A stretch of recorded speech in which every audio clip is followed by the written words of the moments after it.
आप सभी को जय मसीह की। Praise the Lord. परमेश्वर पिता का धन्यवाद करते हैं कि एक बार फिर से हमको सुंदर मौका मिल गया कि हम आगरा मसीह मंडली के साथ मिलकर इस पेज पर संगति को करने पाए। परमेश्वर की इस बड़ी योजना के लिए, परमेश्वर की इस आशीष के लिए हम सभी और विशेषकर मैं धन्यवाद देती हूँ कि उनके द्वारा मुझे मौका मिला है कि मैं आप सबके साथ एक संगति को करने पाती हूँ। और वचन के अनुसार वचन हमें सिखाता है कि हमारे लिए सब बातें मिलकर भलाई को उत्पन्न करती हैं, अर्थात उनसे जो उसकी संगति में रहना चाहते हैं। तो पुनः आप सभी का आगरा मसीह मंडली की संगति में हार्दिक स्वागत है। परमेश्वर पिता बहुतायत से आप सभी को आशीष दे, आप सभी को बल और सामर्थ्य दे कि हम जब इस संगति में रहते हैं प्रियो, तो हम बराबर प्रार्थना के साथ एक दूसरे को उठाएं, क्योंकि वचन इस बात को सिखाता और हमें याद दिलाता है कि समय निकट है। तो परमेश्वर का धन्यवाद करते हुए हम अपने आज की संगति को आरंभ करेंगे और मैं विश्वास करती हूँ कि आप सभी इस संगति के लिए हमेशा उत्साहित और आनंदित रहते हैं। परमेश्वर पिता आप सभी को बहुतायत की आशीष दे। जबकि पिछले समयों में मैं जो हम मनन कर रहे हैं वो भजन संहिता 23 है। भजन संहिता 23 पर हम मनन कर रहे थे प्रियो। और हमने पिछली बार देखा था कि घोर अंधकार से भरी हुई तराई में होकर चलूं तो अभी हानि से ना डरूंगा। आज हम उसके 5वें पद पर हम मनन करेंगे। 5वें पद पर आज हम चौथे पद का पिछली बार हमने देखा था कि वो धर्म के मार्गों में वो हमारी अगुवाई करता है। आज हम देखेंगे चौथे पद पर, चाहे मैं घोर अंधकार से भरी हुई तराई में होकर चलूं तो भी हानि से ना डरूंगा, क्योंकि तू मेरे साथ रहता है। परमेश्वर पिता का धन्यवाद हो। और हम प्रार्थना के साथ आरंभ करें और फिर एक छोटी गीत को हम गाएंगे ताकि हम अपने आप को तैयार पाए जाएं।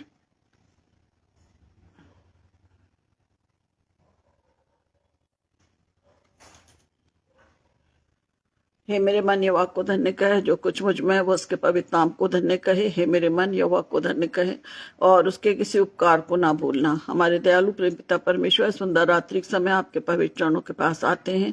धन्यवाद धन्यवाद धन्यवाद देते खुदावंद आपकी बड़ी दया अनुग्रह प्रेम के लिए, जिसके द्वारा प्रभु आज का दिन आपने हमारे जीवन में जोड़ा।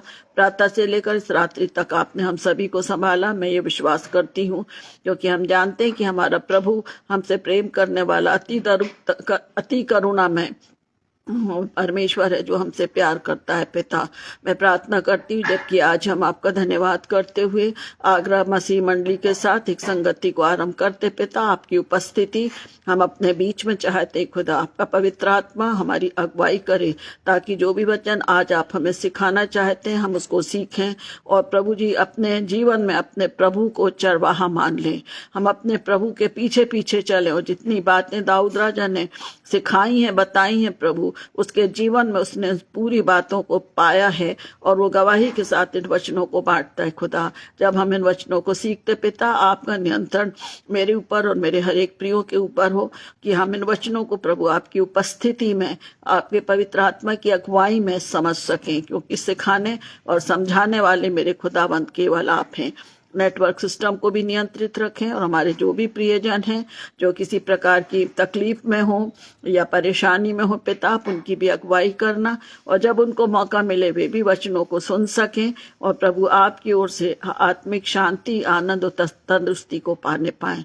और जो बाद में सुने सबके लिए मैं आपसे प्रार्थना करती हूँ, क्योंकि आपका वचन दोधारी तलवार है जो कूदे कूदे और गांठ गांठ को भेदता है। पिता, हर एक की प्रार्थनाओं के लिए मैं आपका धन्यवाद करती हूँ। मैं प्रार्थना करती हूँ विशेषकर हमारे आदरणीय पासवान अनुपर डेविड जी के लिए, बहन शबनम के लिए, उनके परिवार और उनकी सारी सेवाओं के लिए, मिनिस्ट्री के लिए जो बड़ी शिद्दत के साथ वे चला रहे हैं। प्रभु आप उनको आशीष दीजिए और आने वाले समय में प्रभु जी जो भी कन्वेंशन मीटिंग वो रखना चाहते हैं उसमें भी आपकी अगुवाई और सहायता दीजिए। हम सभी अपने आप को और विशेषकर नेटवर्क सिस्टम को आपके नियंत्रण में रखते हैं। आप हमसे बातचीत करें, हमें सिखाएं प्रभु कि घोर अंधकार की तराई में आप हमारे साथ हैं। वचन को सीखें, विश्वास के साथ ग्रहण करें, औरों को बताने के लिए तत्पर तैयार पाए जाएं। यीशु के नाम में आमीन।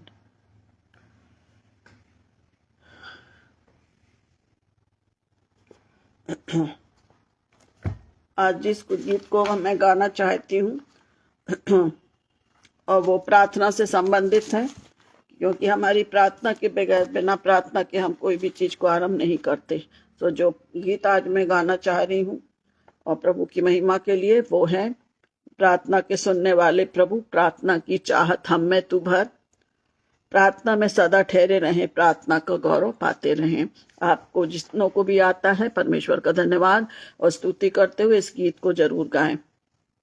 प्रार्थना के सुनने वाले प्रभु, प्रार्थना की चाहत हम में तू भर, प्रार्थना में सदा ठहरे रहें, प्रार्थना का गौरव पाते रहें। प्रार्थना ही जीवन, प्रार्थना ही जय, जीने के लिए नियम ये है, प्रार्थना ही जीवन, प्रार्थना ही जय, जीने के लिए नियम ये है। उत्साह के साथ और एकता के साथ प्रतिज्ञाओं को हम पाएंगे, सच्चे विचारों पर अटल रहें, प्रार्थना के लिए कृपा तू दे। प्रार्थना ही जीवन, प्रार्थना ही जय, जीने के लिए नियम ये है, प्रार्थना ही जीवन, प्रार्थना ही जय, जीने के लिए नियम ये है। आत्मा के बोझ और आंसुओं के साथ रात और दिन तेरे लोगों के साथ प्रार्थना की सेवा करने हेतु अनुग्रह हम पर प्रभु तू कर। प्रार्थना ही जीवन, प्रार्थना ही जय, जीने के लिए नियम ये है, प्रार्थना ही जीवन, प्रार्थना ही जय, जीने के लिए नियम ये है। सदैव ही प्रार्थना करने हेतु सारी रुकावटें कर दे तू दूर, दुर्बल शरीर पर जय पाने को आत्मा उंडेल कर अग्नि में कर। प्रार्थना ही जीवन, प्रार्थना ही जय, जीने के लिए नियम ये है, प्रार्थना ही जीवन, प्रार्थना ही जय, जीने के लिए नियम ये है। परमेश्वर को महिमा मिले। वचन हमको सिखाता है प्रार्थना ही जीवन है। और आज हम जिस वचन पर मनन करेंगे वह भजन संहिता 23 उसका 4 पद, जहाँ इस प्रकार से लिखा है, चाहे मैं घोर अंधकार से भरी हुई तराई में होकर चलूं तो भी हानि से ना डरूंगा। Even though I walk through the valley of the shadow of death, I will fear not, for you are always, you are with me. Your your rod and your staff, they comfort me. वो हमारी सहायता करते हैं, हमारी मदद करते हैं। और आज इस 2 पॉइंट पर हम मनन करेंगे, वो है घोर अंधकार की तराई। पिछली बार हमने 2nd 3rd नंबर पर विचार किया था कि धर्म और धार्मिकता और अगुवाई पर, कि धार्मिकता और अगुवाई के साथ वो हमारी अगुवाई करता है, परमेश्वर हमारी अगुवाई करता है। आज हम देखते हैं कि जब वो हमारी अगुवाई करता है तो दाऊद राजा कहता है, चाहे मैं घोर अंधकार से भरी हुई तराई में होकर चलूं तो भी हानि से ना डरूंगा। तो इस वचन पर मनन करेंगे और जो भी परमेश्वर हम सबसे बातचीत करना चाहता है हम उसको सुनने पाएंगे। तो यहाँ जैसा दाऊद राजा इस बात को हमें सिखा रहा है, घोर अंधकार की तराई। ज्यादातर हम इस घोर अंधकार की तराई को ये समझ लेते हैं कि हमारे ऊपर जो कठिनाइयां हैं या परेशानियां हैं वो हमको एक घोर अंधकार की तराई दिखाई देती है। हमारी समस्याएं, हमारे जो भी प्रॉब्लम्स आती हैं, उन सब को हम एक घोर, या कहते हैं हमने ऐसी कौन सी गलती कर दिया, हमारी क्या बात हो गई जो परमेश्वर हम पर इस संकट को ला रहा है। पर प्रियो, हम इस बात को भूल जाते हैं कि वो हमारा चरवाहा है, और जब हम चरवाहे के पीछे चलना छोड़ते हैं या हम दाएं बाएं उन अभिलाषाओं में फंसते हैं, तो ये घोर अंधकार की तराई मेरे और आपके जीवन में आती है। क्योंकि हम बहुत अच्छे से इस वचन पर मनन कर रहे हैं, प्रभु हमें सिखाता है कि वो हमारा चरवाहा है, और जब वो चरवाहा है तो निश्चित तौर से हमको उसके पीछे चलना है, क्योंकि हम मनुष्य हैं। दाऊद राजा ने इस बात को बहुत सुंदर ढंग से बताया है कि घोर अंधकार की तराई हमारे जीवन में, घोर अंधकार की तराई आती है। हो सकता है कि अभी भी हमारे जीवन में घोर अंधकार की तराई हो, दुर्बलता हो, निराशा हो, पाप में जीवन हो, पर परमेश्वर क्या चाहता है कि वो हमको, वचन कहता है, तो अभी हानि से ना डरूंगा परंतु तू मेरे साथ है। किसी भी स्थिति में हम क्यों ना हो, परंतु हमारा प्रभु निरंतर हमारे साथ है। तो कुछ वचनों के द्वारा हम देखेंगे कि किस प्रकार से जो घोर अंधकार की तराई है, परमेश्वर हमारे लिए कैसे कामों को करता है, कैसे रास्तों को निकालता है। पहला वचन जो हम पढ़ेंगे है वो है उत्पत्ति 15 और 12, जेनेसिस चैप्टर 15 वर्सेस 12। उसमें लिखा है, अब सूर्य होने लगा तब अब्राहम को भारी नींद आई, और देखो अत्यंत भय महाअंधकार ने उसे क्या कर लिया, छा लिया। जब परमेश्वर पिता से वो बातचीत करता था, अपनी कामों को करता था और अपनी सभी बातों को उसके सामने रखता है, तब हम देखते हैं कि जब जो कुछ भी बात उसको परमेश्वर पिता से करनी होती थी या परमेश्वर उससे बातचीत करता था, तब वो इस बात को सिखा रहा है कि सूर्य क्या होने लगा, अस्त होने लगा। तब अब्राहम को भारी नींद आई। निश्चित है कि हम दिन भर जब काम करेंगे प्रियो, तो हमें थकावट आती है, और जब हमें थकावट आती है तो एक नॉर्मल प्रोसेस है कि हमको नींद भी आती है। और देखो अत्यंत भय और महा अंधकार ने उसे छा लिया। उसको समझ में नहीं आ रहा होगा, वचन को यदि हम पढ़ रहे हैं तो मुझे ऐसा लगता है कि उसको समझ में नहीं आ रहा होगा कि एक क्या हो गया। यदि हम इसके वचन को आगे से पढ़ेंगे तो हम और क्लियर होगा कि वो कौन सा महाअंधकार था जो मूसा के सामने आ गया।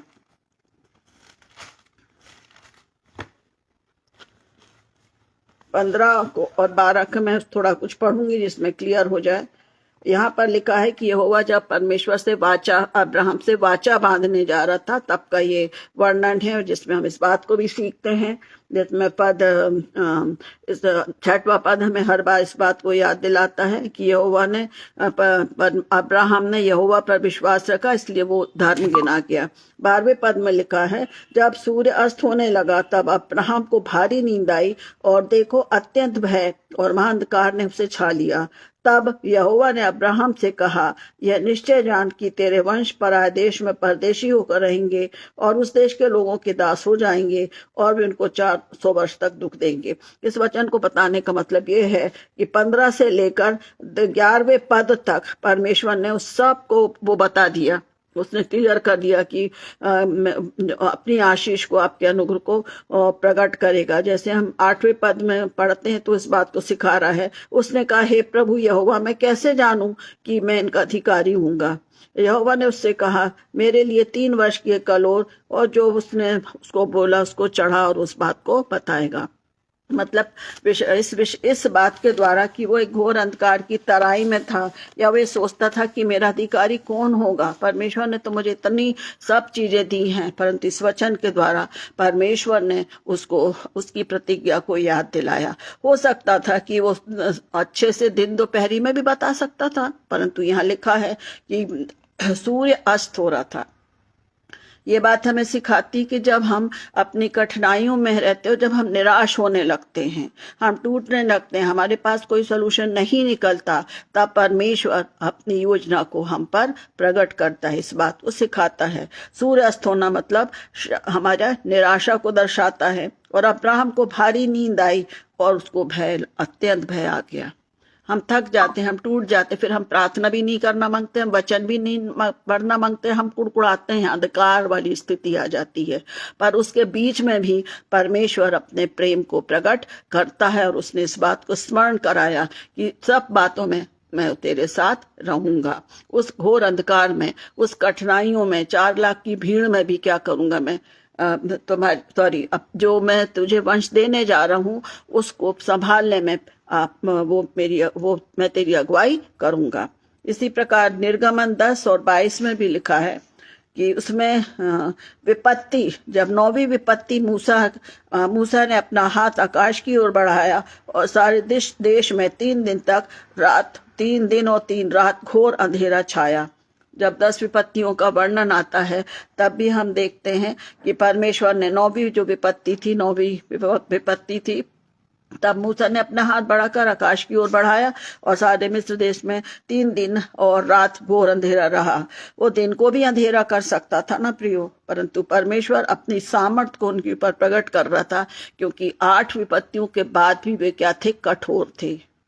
8 विपत्तियों के बाद भी फिरौन कठोर था। और यदि हम वचन को पढ़ते हैं प्रियो, तो आप इस बात को स्मरण रखें, यहाँ पे आप सबको याद होगा कि हर एक विपत्ति के बाद लिखा कि और फिर उनका मन कठोर हो गया, और उनका मन कठोर हो गया, कठोर ही कठोर होता रहा।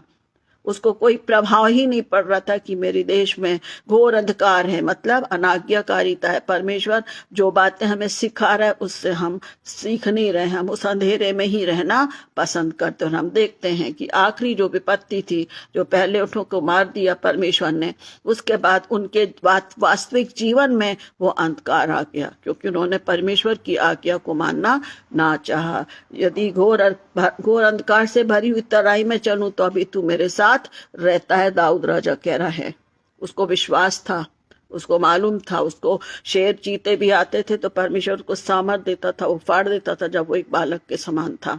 तो यहाँ भी विपत्ति हमको दर्शाती है, अंधकार को दर्शाती है, और हम क्या होते हैं, निराश हो जाते हैं कि प्रभु हम आपकी संगति में हैं, हम आपसे प्रार्थना करते हैं, पर फिर भी हमें विपत्ति आती है तो हम उस अंधेरे को और घोर अंधेरा कर लेते हैं। जबकि प्रभु का प्रकाश हम पर है, वो अपनी प्रतिज्ञाओं को हमारे लिए पूरी करता है। और जब वो हमें उन कठिनाइयों से निकालता है तब हम परमेश्वर का धन्यवाद करते हैं। ठीक बात है, हमारे व्यक्तिगत जीवन में ऐसा ही होता है, पर खुदा चाहता है यदि तुम घोर अंधकार की तराई में भी हो तो अभी मैं तुम्हारे साथ हूँ। देखिए, भरी हुई तराई में होकर चलूं, हानि से ना डरूंगा, क्यों, तू मेरे साथ है। तो हम याद रखें, परेशानियों का आना जरूरी है। परमेश्वर ने अपने पुत्र को भेजा प्रियो हमारे लिए, उसने कौन सी कठिनाइयों को नहीं सहा। हर एक के द्वारा उसका अपमान किया गया, हर एक के द्वारा उनको कुछ ना कुछ बोलते रहे कि इसमें तो दुष्ट आत्माएं हैं। क्या प्रभु यीशु मसीह पीछे हटे? नहीं, वे आगे बढ़ते गए। और इस अंधकार में हमको भी आगे बढ़ना है, क्योंकि हमारा परमेश्वर क्या है, ज्योति है। हम बच्चों को सिखाते छोटे छोटे बात, पर यीशु मसीह हम क्या बोलते हैं, जगत की ज्योति है। अंधकार रह ही नहीं सकता बशर्ते हम उस अंधकार में प्रभु को पुकारें या अपनी कठिनाई में उसको पुकारें, तो वो अंधकार में भी वो अपनी ज्योति को प्रकट करता है।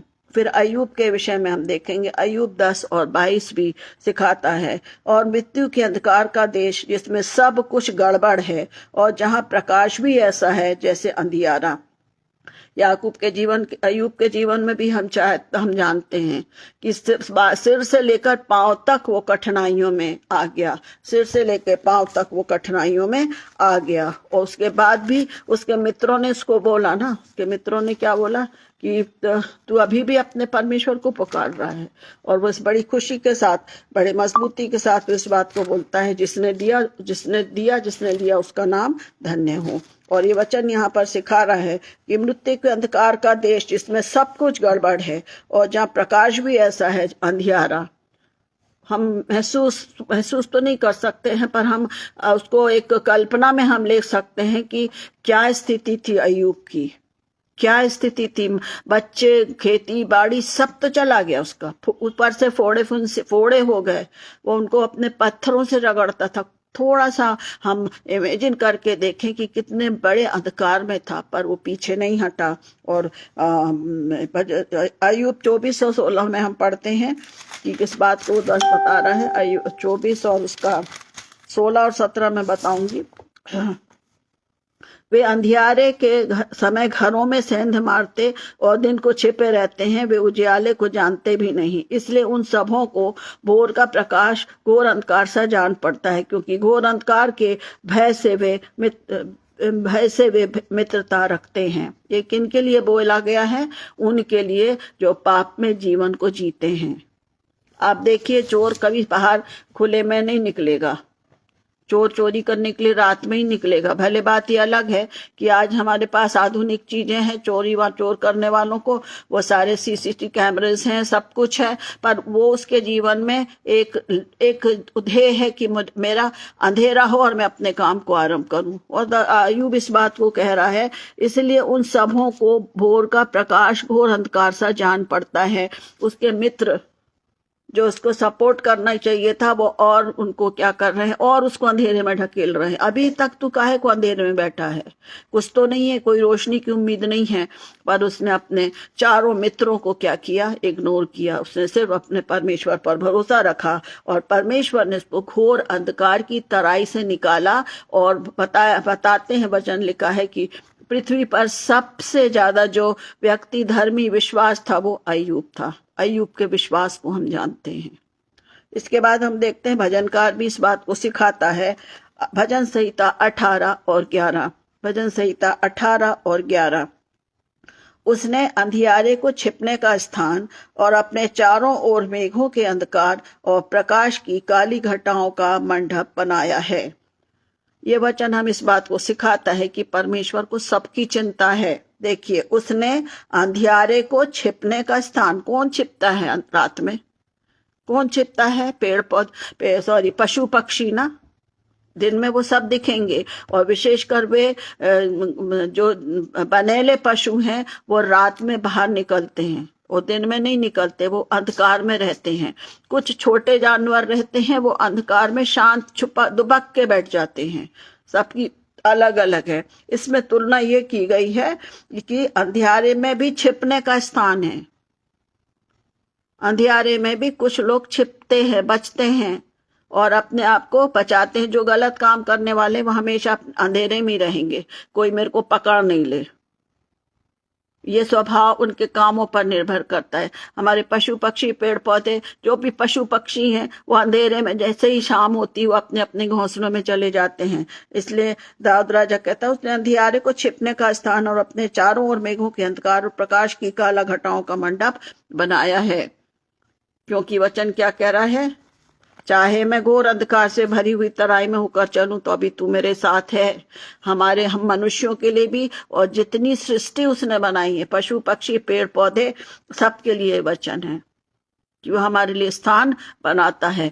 जो डरता नहीं है उसको उजियाले अंधियारे से डर नहीं लगता, पर जो डरता है, जो गलत काम करता है, वो हमेशा उजियाले से बचता है और अंधियारे में जाता है। पर उसके बाद भी प्रभु चाहता है कि वो उस गलती को मान ले और उसके निकट वो पढ़ने पाए। भजन संहिता 139 को हम पढ़ेंगे। उसमें भी एक अच्छी बात सिखाई गई है।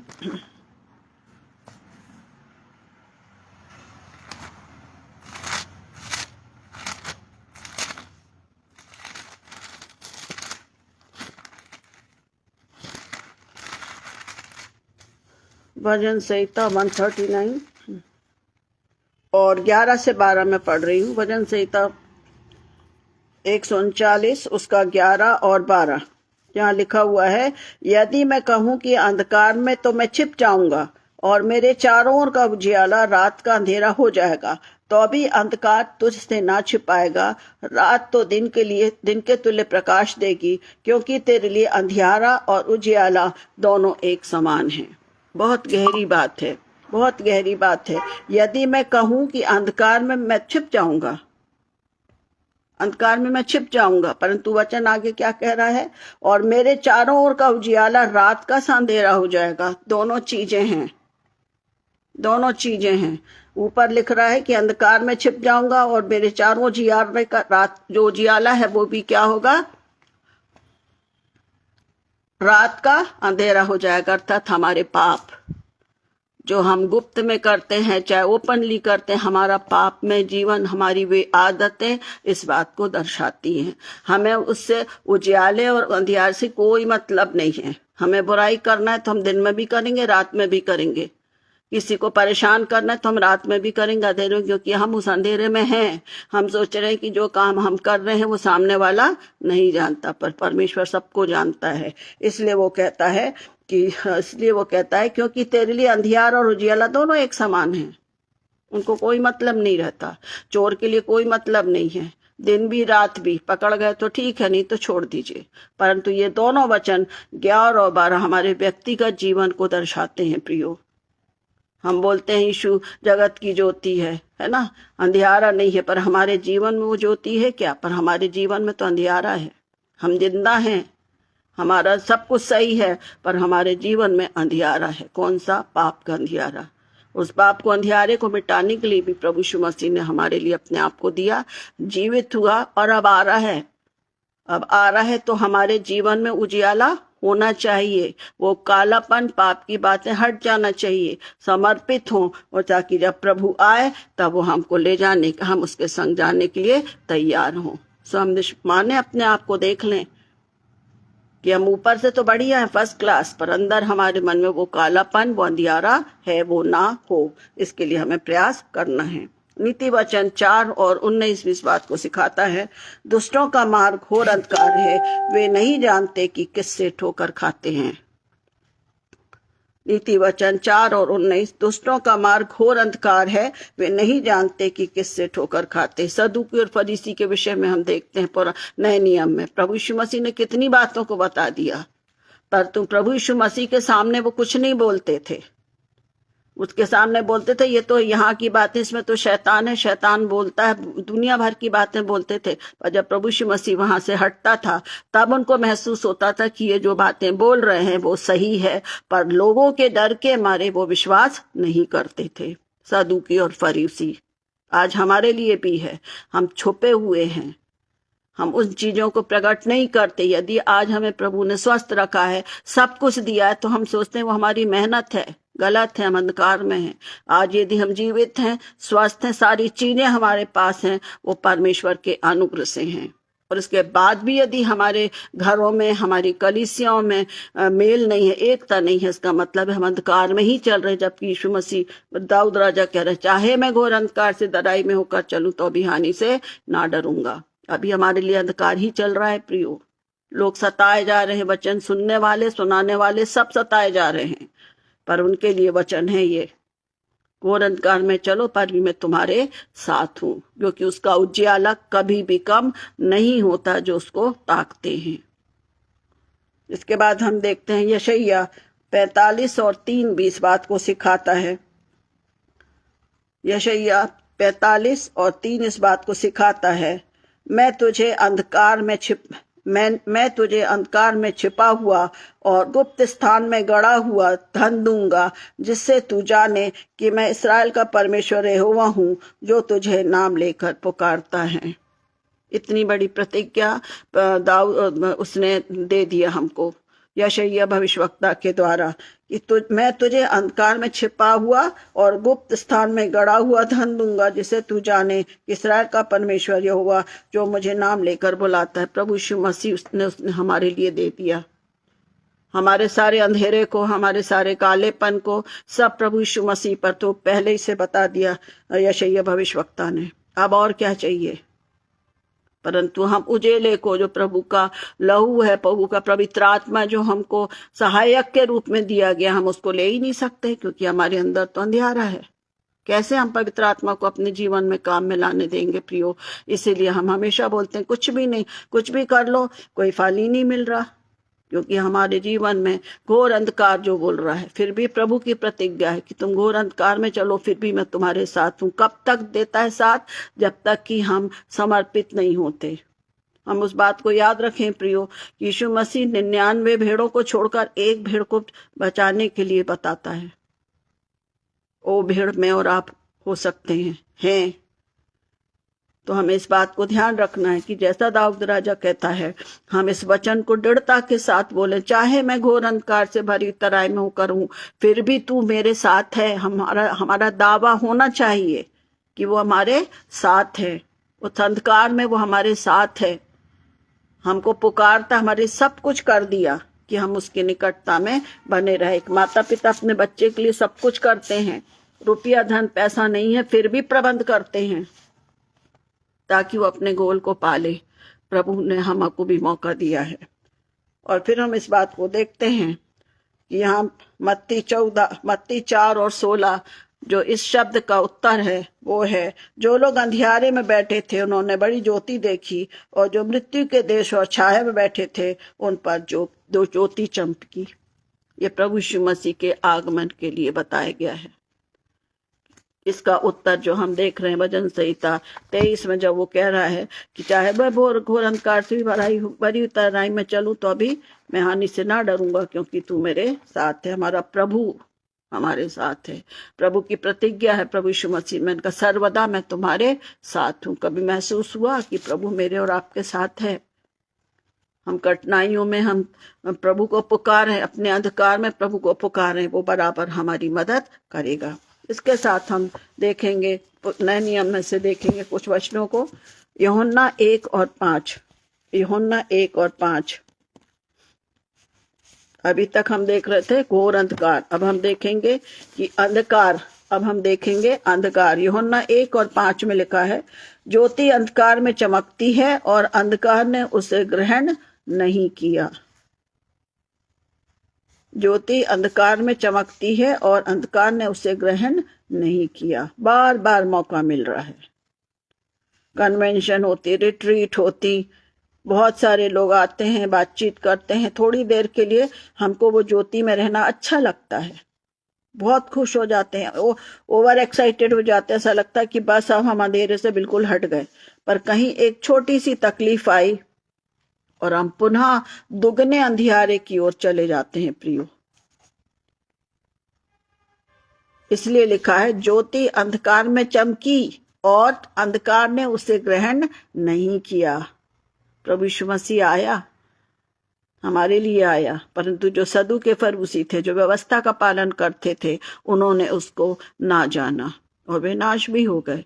पर जिन्होंने जाना उन्होंने उस जीवन को पा लिया, अनंत जीवन को पा लिया। और जितनों ने भी पाया प्रियो, जो उसके बाद यहूदा इस्करियोती छोड़कर जितने भी चेले थे, उनको मिला ना, उनको रोशनी मिली, उनको उजियाला मिला, उन्होंने अपने जाल छोड़ दिए और प्रभु के पीछे हो गए, उस उजियाले की ओर चले गए जो कभी समाप्त होने का नहीं है।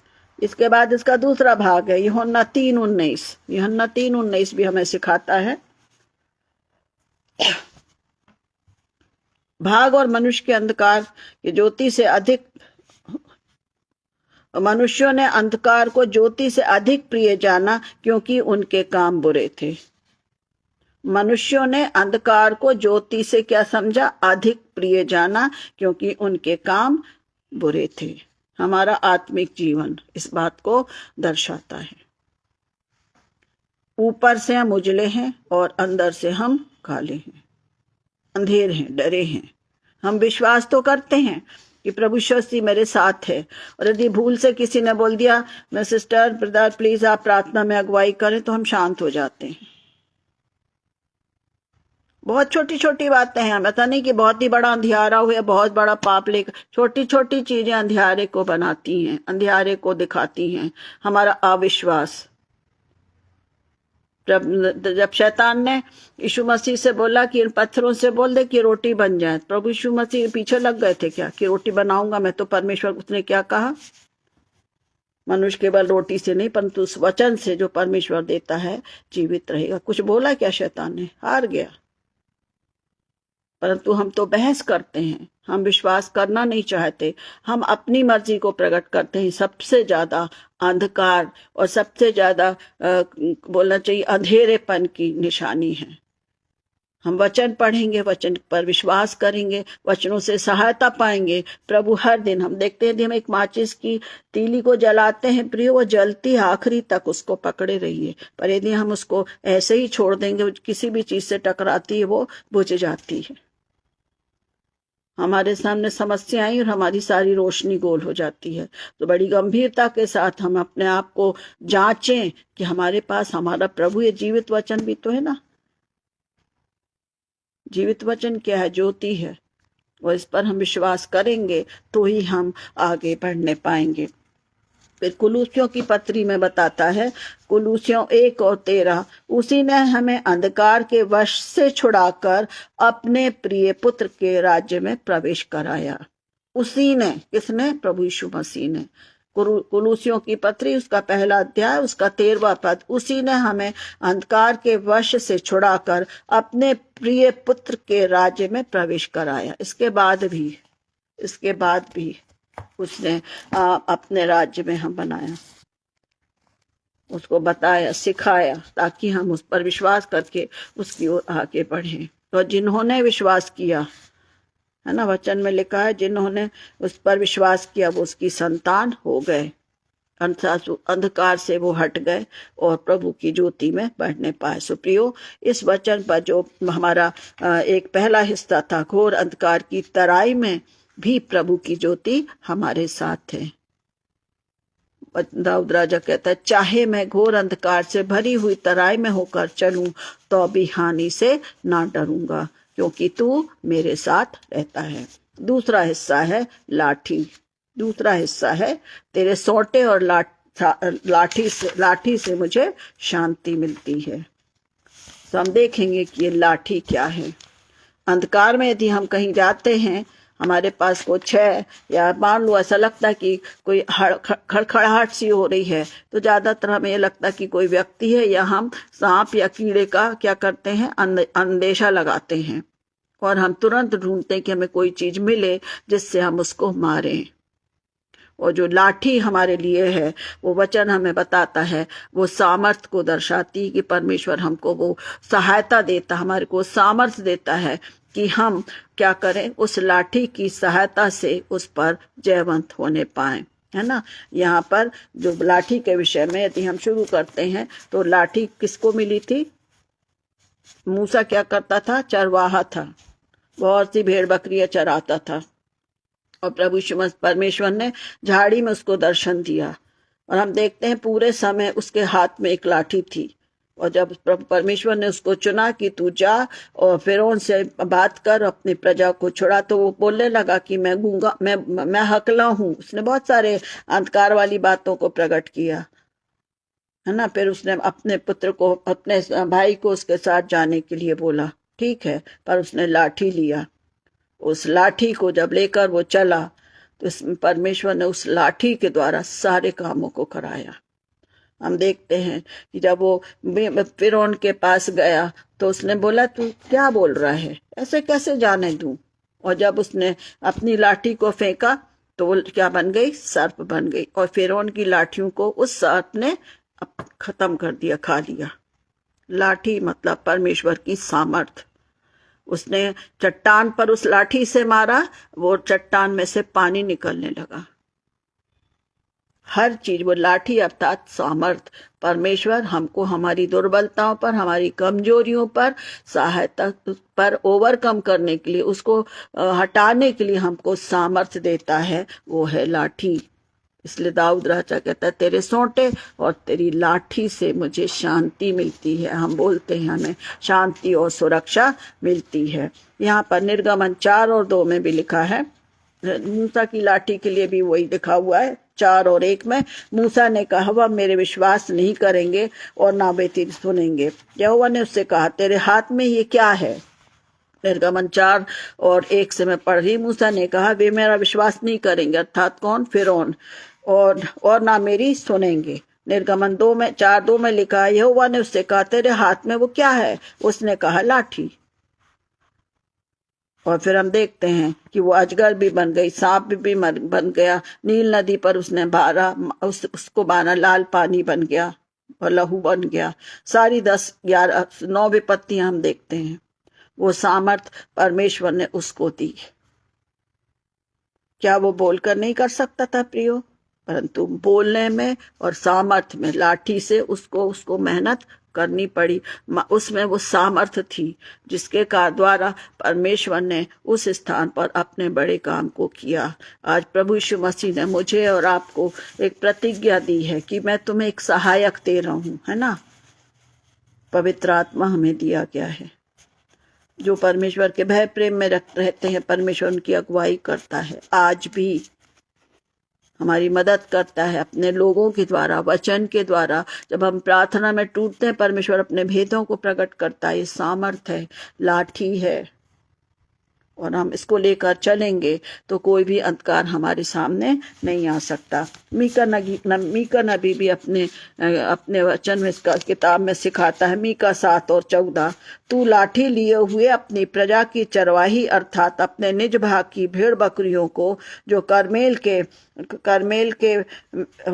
करमेल में अलग बैठती हैं, पूर्व काल के समान बाशान और गिलाद में चरा करेंगी।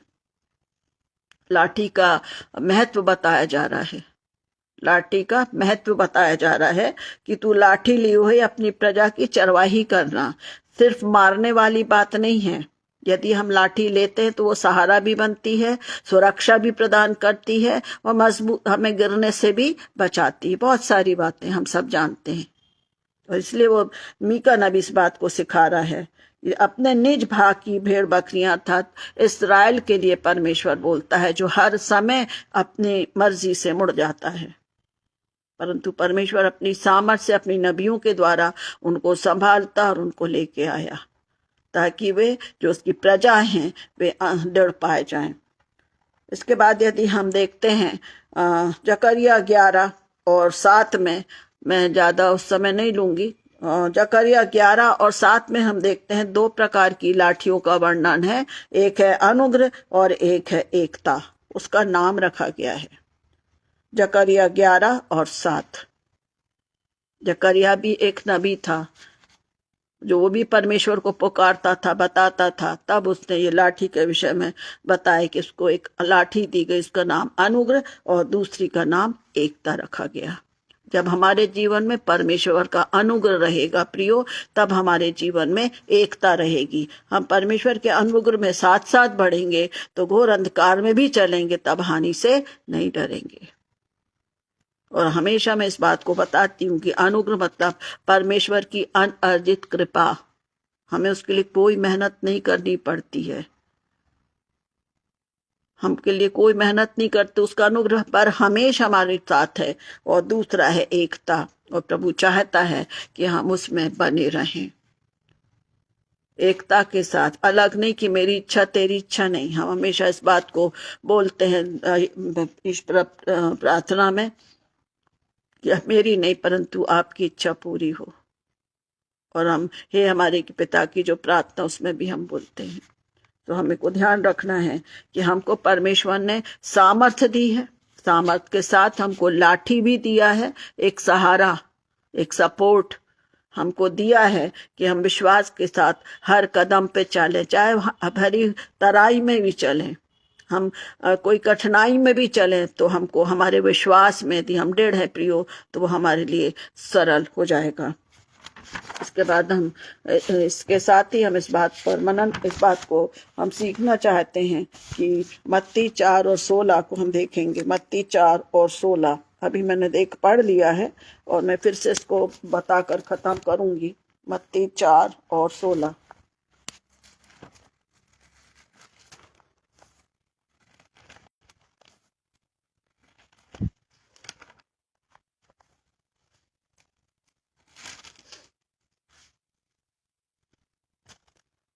जो लोग अंधियारे में बैठे थे, मत्ती 4:16 में लिखा है, जो लोग अंधकार में बैठे थे उन्होंने बड़ी ज्योति देखी, और जो मृत्यु के देश और छाया में बैठे थे उन पर ज्योति चमकी। हम यहाँ पढ़ रहे थे, हम यहाँ क्या पढ़ रहे हैं, जो इसमें चौथे पद में हमने क्या पढ़ा है, 23:4 में, चाहे मैं घोर अंधकार से भरी हुई तराई में होकर चलूं तो भी हानि से ना डरूंगा।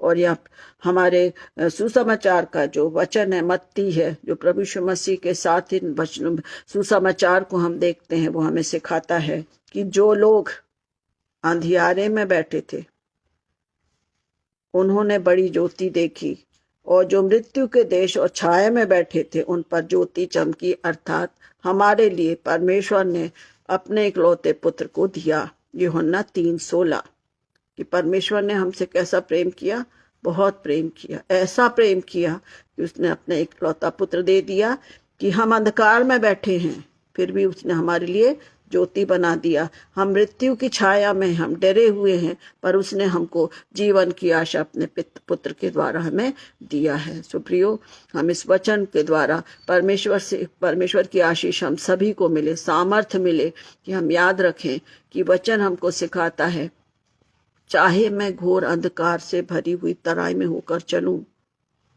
आज अंधकार ही अंधकार है प्रियो हमारे सामने, हमको कुछ सूझता नहीं है। अब जब हम सुनते हैं फलानी जगह लड़ाई हुई, ऐसा हो रहा वैसा हो रहा, क्योंकि वचन में सब लिखा है, हम डरते हैं।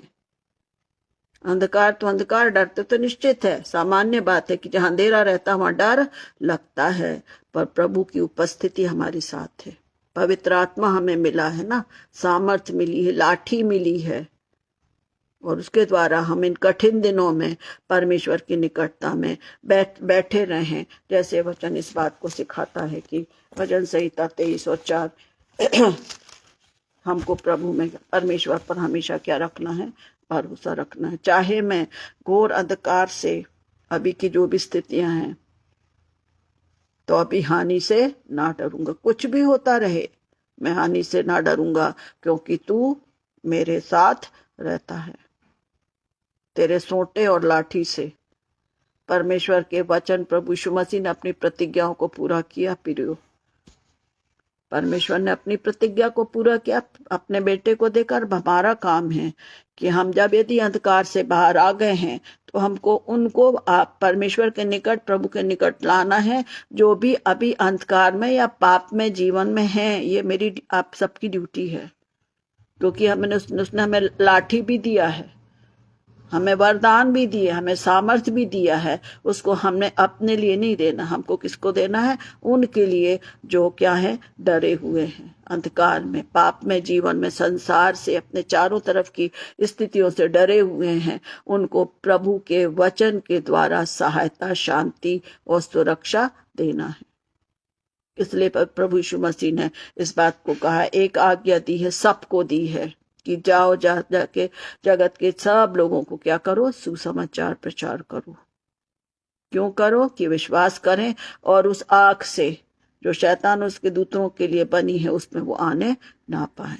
तो परमेश्वर इन वचनों के द्वारा हम सब की अगुवाई करे कि जैसा वचन हमने मनन किया। मैं धन्यवाद देती हूँ एरा सिंह जी के लिए, जो कि बराबर वचनों को भेज रहे हैं। परमेश्वर आपको बहुत आशीष दे कि हम हमेशा यहोवा परमेश्वर की संगति में बने रहें और अपने इन वचनों को, जो परमेश्वर की प्रतिज्ञा को कभी भी हम ना भूलें। हमारा विश्वास प्रभु में मजबूत हो। जैसे एक बच्चा अपने पिता की गोद में चला जाता है, जब उसको उसे डर लगता है, जब वो अपने माता पिता की गोद में जाता है, वो बिल्कुल सुख से बिल्कुल डर नहीं रहता उसको, क्योंकि उसको विश्वास किस पर है, अपने माता पिता पर है। हमारा पिता हमारा प्रभु है, और इसलिए वचन कहता है कि कुछ भी हो, घोर अंधकार भी हो, मैं नहीं डरूंगा, क्योंकि मेरा प्रभु, मेरा पिता निरंतर मेरे साथ है। छोटी प्रार्थना के साथ हम समाप्त करेंगे। हमारे दयालु प्रेम पिता परमेश्वर, हम आपका धन्यवाद करते हैं आपके वचन के लिए, आपके प्रेम के लिए, उन सारी प्रभु जी स्थितियों के लिए जिनके द्वारा प्रभु आप हमें सिखाते हैं। प्रभु, मैं आपसे प्रार्थना करती हूँ कि जब आज आपने हमें इस बात को सिखाया है कि संसार में अंधियारा ही अंधियारा है, और वे वचन इस बात को सिखाता है कि जो लोग अंधियार में थे उन्होंने ज्योति पाई। हाँ प्रभु जी, आपने अपने आप को मेरे लिए और इस जगत के लिए दिया है, तो फिर हम क्यों डरें। हम इस वचन को स्मरण रखें कि हमारे साथ हमारा प्रभु है। तेरे सोटे से, तेरी लाठी से हमें शांति, सुरक्षा और आनंद मिलता है पिता। मेरी प्रार्थना है कि आज जो भी वचन प्रभु आपने हमें सिखाया उस पर आपकी आशीष हो। जितनों लोग ने प्रियो ने सुना है पिता, मैं आपसे प्रार्थना करती इन वचनों की सामर्थ उनको दीजिए, चाहे वो अपने कार्यस्थल पे हो, चाहे अपने घर में हो, चाहे बाहर हो। किसी भी प्रकार का डर, ये वो अंधकार है, शैतान की युक्ति है जिसको हम अंधकार कहते हैं, उन पर हावी ना होने पाए। परंतु आपका वचन जो लाठी है, जो सहायक है, इस वचन की सामर्थ से प्रभु मेरे हर एक प्रियजन प्रभु सकुशल रहे। और आपकी योजना, आपकी प्रतिज्ञा जो आपने भजन संहिता 23 और 4 में कही है कि किसी भी प्रकार के अंधियारे में कोई हानि नहीं रहेगी।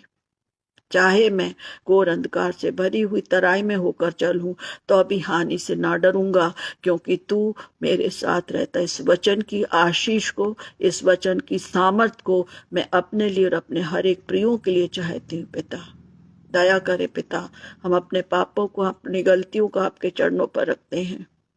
बहुत सारे गुनाह होते हैं पिता, हमारी सोच के द्वारा हम उस अंधियारी की ओर अपने कदमों को बढ़ा लेते हैं पिता, पर आप हमें खींच लेते हैं। और यही प्रार्थना पिता हर एक के लिए कि हर एक अपने हर स्थितियों में, चाहे दुख है, सुख है, निराशा है, डर है, भय है, प्रभु उन सब में प्रभु आपको थामे रहे, उस सामर्थ के अंदर रहे, ताकि उस आनंद को पाए जो कभी समाप्त होने का नहीं है। प्रभु हर एक को प्रभु आशीष दीजिए। विशेषकर हमारे जो भी प्रियजन बीमार हो या किसी प्रकार की परेशानी है, कठिनाइयां हैं, अलगाव है, प्रभु आप अपने बड़े अनुग्रह से उनके सारे अंधियारे को दूर करें पिता, क्योंकि आप जीवन की ज्योति हैं। उस बात को विश्वास करें और उस अंधकार से निकलकर आपकी ओर आए। पुनः धन्यवाद देते हैं हम आदरणीय अनुपम डेविड जी के लिए और पासवान के लिए, हमारे उनकी शिवना बहन के लिए, उनके घर परिवार और मिनिस्ट्री के लिए आप बहुतायत की आशीष दीजिए। उन हर एक प्रियों के लिए मैं प्रार्थना करती हूँ प्रभु जी, जो इस संगति में आपके वचन को बांटते हैं पिता, चाहे हमारे पासवान हो, चाहे हमारे भाई और बहन, हमारे बच्चे हैं प्रभु, जो वचनों को बांटते पिता, प्रत्येक को प्रभु आप आशीष दीजिए, ताकि इस मिनिस्ट्री के द्वारा आपका नाम महिमा पाए पिता। पुनः आपका धन्यवाद करते पिता, अपने आप को आपके पवित्र सामर्थ्य हाथों में सौंपते, जाने अनजाने में जो भी पाप भूल अपराध उनको दया करके क्षमा करें।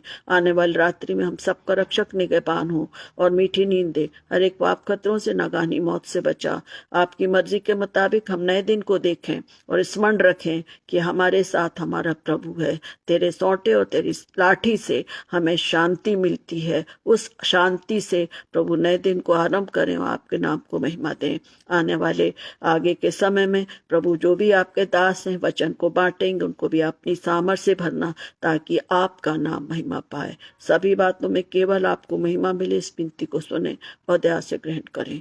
आमीन, आमीन, आमीन। यीशु सहाय। शुभ रात्रि।